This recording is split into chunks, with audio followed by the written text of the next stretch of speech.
I'm starting my video out with Kendall, Ava, and Abby. They are my audience. Okay. I want to inform my audience. I want my audience to understand that excessive amounts of technology is bad for the brain.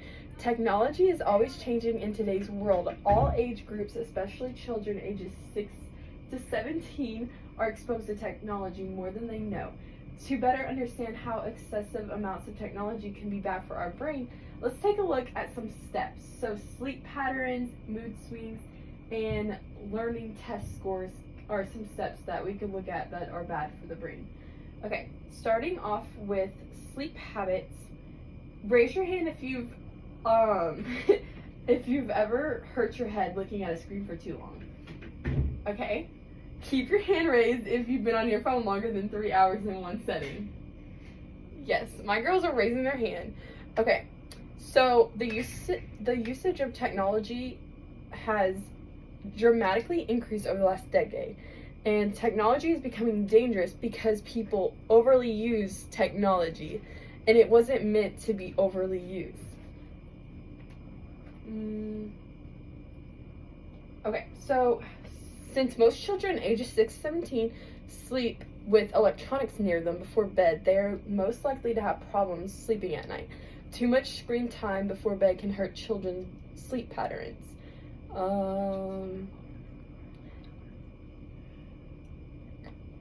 Understanding that too much screen time before bed can help us understand how it's harmful for our brain. 2 to 3 hours of technology before bed will disrupt sleep quality and cause children to feel tired. Browsing social media is the most common pre-sleep activity before bed.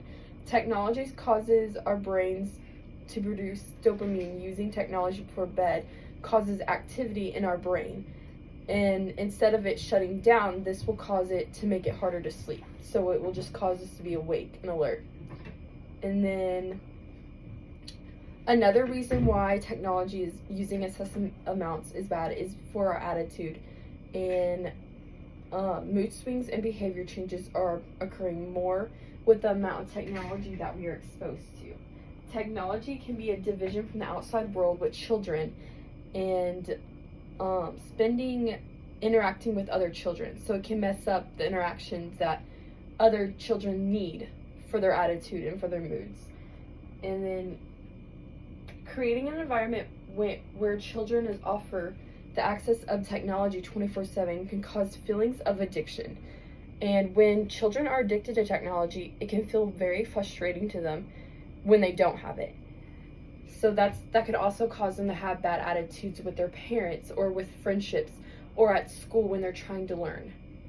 Another main idea that I have for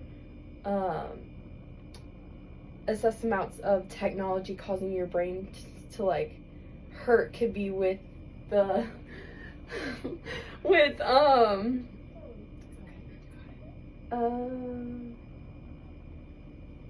could be with like reading and test scores and writing, stuff like that. The lack of critical thinking is arising in students as technology is becoming more accessible. Technology allows quick access to information.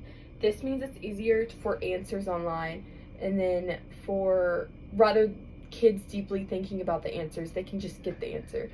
So even though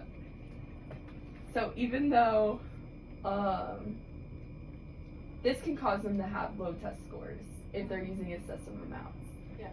And then technology also, with the iPhone texting and the lack of children using the right grammar, children are creating poor writing skills. So technology can have a negative effect with their writing skills at school and stuff like that.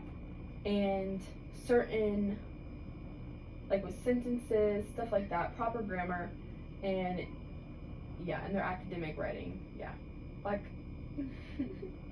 technology can also be a big distraction to students, especially if they don't know how to use it responsibly.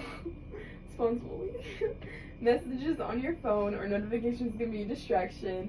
Multitasking is the #1 thing. And then especially if they don't know how to use technology the right way. It can be so distracting, and this can cause them to get bad grades on their like reading and writing and any test that they're going through. But now that we understand how technology can affect our like learning abilities, hopefully we can better understand why technology is bad for us. Excessive amounts of technology can cause children to perform poorly in social situations.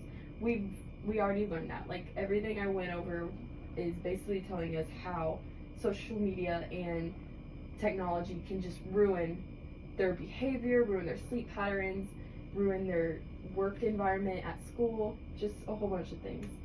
The next time you or a friend think about spending hours on your phone or TikTok or social media, think again.